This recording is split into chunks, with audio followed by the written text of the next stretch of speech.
kita kembali semula untuk part 2. Okay, pada korang yang baru menonton, baru tengok, jangan lupa like, komen dan share kepada semua. Alright, still lagi orang sama, iaitu Bro Syafiq dari Street Studio. Alright, kita teruskan untuk poin saya, iaitu bila game bermula 15 minit yang pertama, kita boleh tengok yang England dah banyak kawal permainan, dan yang buat lagi saya terkejut bila England mendapat satu gol pertama pada minit kedua. Agak terkejut, tetapi memang gerakan yang cantik yang dilakukan oleh Harry Kane yang berjaya mencari ruang ke belah kanan dan memberikan ke Kieran Trippier, dan automatik defender Itali ni akan terus ke tengah sedikit dan belah kanan sedikit, dan membuat lagi saya terkejut lagi bila Trippier ada masa untuk stop bola dulu dan cari player-player untuk nak buat hantaran, dan akhirnya Luke Shaw ataupun nama barunya Roberto Carlos menyudahkan satu sepakan yang cantik dan berjaya mendapatkan jaringan bagi England. Okey, gol itu sendiri terjadi disebabkan tiada siapa yang mengawal Luke Shaw, tiada siapa pun yang nampak dia berlari ke tengah dari kiri. Sepatutnya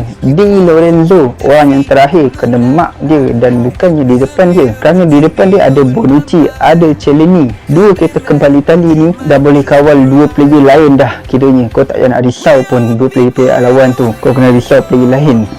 Tapi itu adalah punca kesilapan daripada Di Lorenzo sendiri, saya nampak, dan terus masuk ke tengah tanpa melihat ke belakang, dan satu gol yang cantik lah dan menarik. Dan selepas itu saya tak tahu kenapa England terus bermain defensif taktikal. Kalau untuk 10 minit pertama, selepas itu tak apa, saya faham. Ini sampai ke full time saya tak nampak ada attacking yang berbahaya dari England, dan disebabkan itu Itali berjaya mendapat satu jaringan yang bagi saya agak pelik, dan kedudukan itu pun agak keliru. Tetapi ref telah sahkan gol itu untuk Itali hasil dari sepakan corner yang dilalui oleh Marco Verratti, terkena Jordan Pickford dan terlantung ke tiang gol. Namun Bonucci ada di tempat itu lalu menyempurnakan gol itu dengan satu sepakan yang kuat ke arah gol. Saya boleh cakap untuk gol England dan Itali ini adalah 3 faktor: right aim, right place, right shooting. Itu saya cakap right timing, right aim, right place, right timing.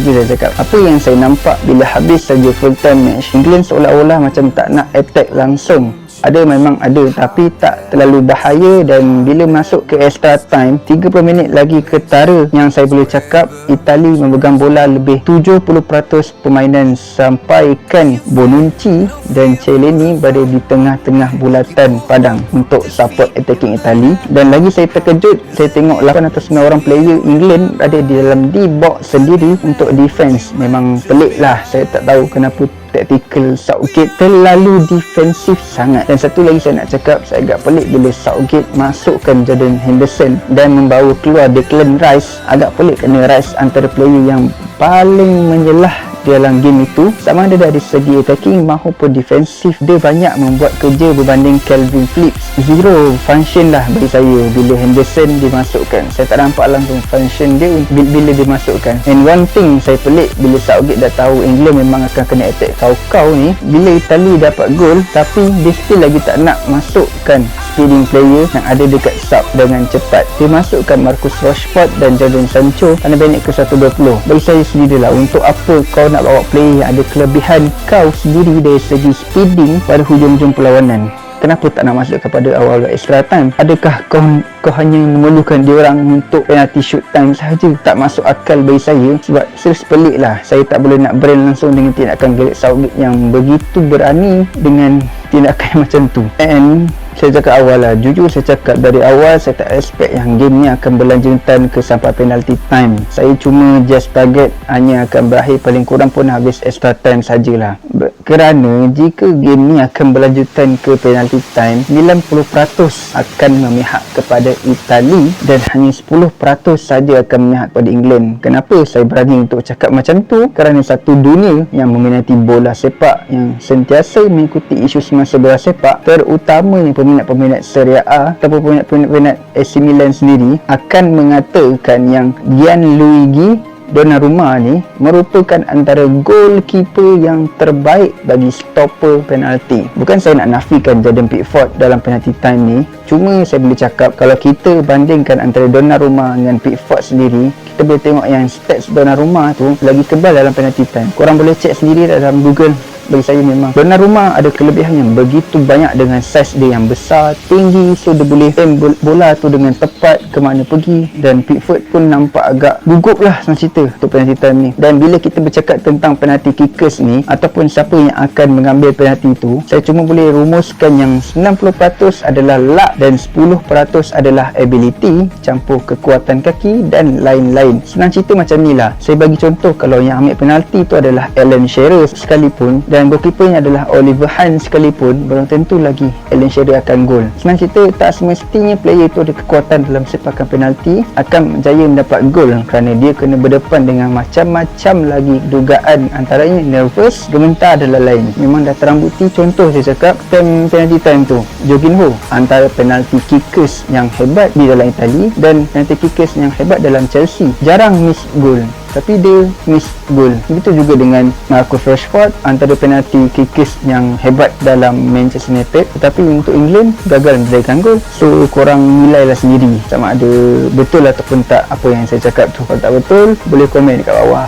Okay, kita share pendapat, tak ada masalah. Saya tak ada nak marah apa-apa, so share pendapat korang. Okay, dan bila pergi ke goalkeeper side untuk penalty time ni, saya boleh cakap yang ketenangan yang tinggi berada di Donnarumma kerana berjaya menidakkan 3 kickers England. Dan saya boleh nampak yang Pickford agak gugup dan gementar sedikit. Walaupun Donnarumma hanya tepis 3 saja, bagi saya ia pun ada kekurangan juga. Tak semua goalkeeper adalah solid dan perfect. Even kalau panggil Oliver Kahn sekalipun main time tu, saya tak rasa yang Oliver Kahn akan dapat menepis semua bola penalti tu. So untuk akhirnya, saya boleh cakap yang game final 2020 ini game final yang menarik dan fighting sehingga ke penalty time, dan bukannya seperti game final Copa America yang bagi saya agak hamba dan bosan. Walaupun game tu dimenangi oleh Argentina, tapi bagi saya agak bosan sedikit lah kerana tempo permainan Argentina tidak membahayakan kubu Brazil, tetapi Brazil yang banyak kali menaikkan tempo permainan dan cuba untuk menggegarkan kubu Argentina, tetapi tak ada luck dan rezeki tak ada untuk Brazil. Kalau nak borak pasal Copa America ni, banyak isu sebenarnya. So ada side buruk dan